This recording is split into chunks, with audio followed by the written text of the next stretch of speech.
होतं बीजेपीचा प्रचार एकटीने कमळ आणलाय पक्ष प्रभाग एकला. कमळ कुठे विसरले होते लोक, एकटीने आणलंय. मी एकटी आहे, सांगा तुम्ही नंतर मी याल पाया जोडले एवढे.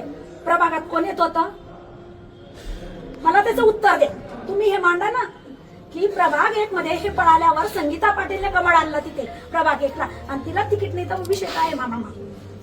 माझं राग नका येऊ तुम्हाला, माझा तुमच्याबद्दल काहीच राग नाहीये. मग तुमच्यावर दबाव येतो तर तुम्ही बोला ना, जसं मी तुम्हाला बोलते तर. आम्ही लोकांना फेस नाही करू शकत गल्लीतल्या. अपमान होतो मामा. काय केलं तुम्ही? जर मला यांनी सांगितलं जसं की हे लोक येणार आहेत तेव्हाच त्यांनी डिक्लेअर करायचं होतं की बाकीच्यांनी मागणी म्हणजे मी फॉर्म टाकला नसता. मी तुम्हाला काय सांगितलं तुम्ही मला टाकून ठेवा. मी काय बोलली टाकणार नाही, मी इज्जतदार पाहिजे. कारण आपल्याला पळापळ पडत नाही. मी कोणत्याच पक्षात जाणार नाही. आम्ही प्रचार कोणाचाच करणार नाही. त्यांचा प्रचार करायचा, आम्ही कामं करायचे. मग आम्ही कुठे जायचं? पगार मी माझ्या नवऱ्याचा खाईन, दुसऱ्याला भाकरी खाऊ घालीन का? माझ्या नवऱ्यालाच खाऊ घालीन ना. तसं पक्षाचं काम करते तर पक्षाने मला त्यात दुसऱ्याचा झेंडा धरायला का पक्षाने मला, हे मला उत्तर पाहिजे. मी आतापर्यंत बोलत नाही. कोणी माझं नाव सांगितलं असेल किती बाई अशी तसं आहे, पण मी एक वचनी बाई आहे, मी काम करणारी बाई आहे. मी सगळ्यांची हसते आणि जास्त बोलते म्हणूनच माझा प्रचार आहे. जेव्हा यांना प्रवेश झाला तर मला 100 ते 150 लोक घरी भेटायला आले. ताई तुमचं काय? मी काय सांगलं, माझा मामा, त्याच्यावर विश्वास. हे खोटं नाही मामा. हे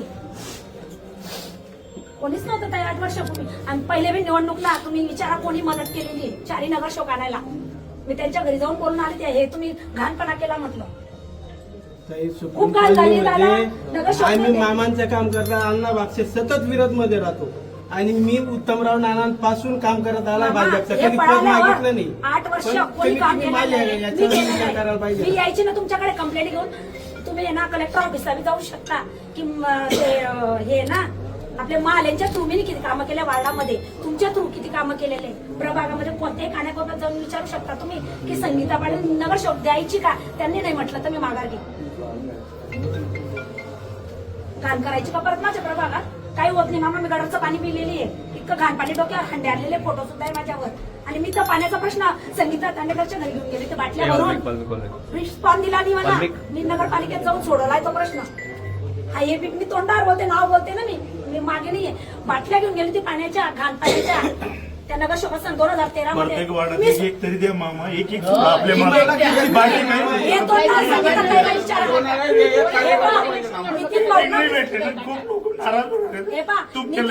सांगते की गटारचं पाणी घेऊन तुमच्या कार्यकर्त्याकडे गेली होती. हा प्रश्न खोटा आहे का? गटारच्या पाण्याचा प्रश्न पुढे प्रभागामध्ये पाईपलाईन राजू भाऊ सांगेल, नाना बुलेटवाला सांगेल की संगीता पाटील 2013 मध्ये प्रश्न सोडवलेला आहे. काही करू शकता तुमच्यासाठी लोक. एक कमंडी देणार तुम्ही तर काय उपयोग आहे मामा? की पाळमांचं 50 लाख रुपये खर्च किती पाहिजे आम्ही खर्च करतो. आम्हाला 1 रुपये नको द्या.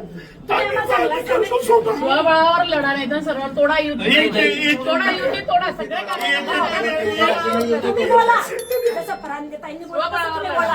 आपल्याला पक्ष लढायचं नाही. आपण मामांसोबत भरपूर लोक आम्हाला फोन करताय. मामा सांगितलं तुम्ही सांगा आम्हाला बाकीच्या पक्षवाले फोन करताय. कमळ कमळ का आलेलं म्हटलं म्हणे तुम्हाला 2-3 वाजेपर्यंत लोकांनी फोन येतात दुसऱ्या पक्षवाल्यांचे. नाही म्हटलं आमचे मामा सांगतील त्याच्यावरच आम्ही 8 दिवसापासून दुसऱ्या पक्षवाल्यांचे फोन येत आहे. मामा तुम्हाला दाखवून देऊ का? तरी आम्ही नाही सांगतो. नाही आमचा मामा जे सांगितले आम्हाला आज मी तिकीट आणि पैसे येत आहे पण मी नाही चांगलं. आणि त्या लोकांना प्रवेश करण्यासाठी माझ्याजवळ माणसं पाठवले प्रवेश करा असं. माझ्याजवळ फोटो आहे. रात्री 2 वाजता मामा अशीच फिरत नाही मामा, मला बी माहिती आहे. मामा एक तरी एक तरी करा. कार्यकर्ता मामा तुम्हाला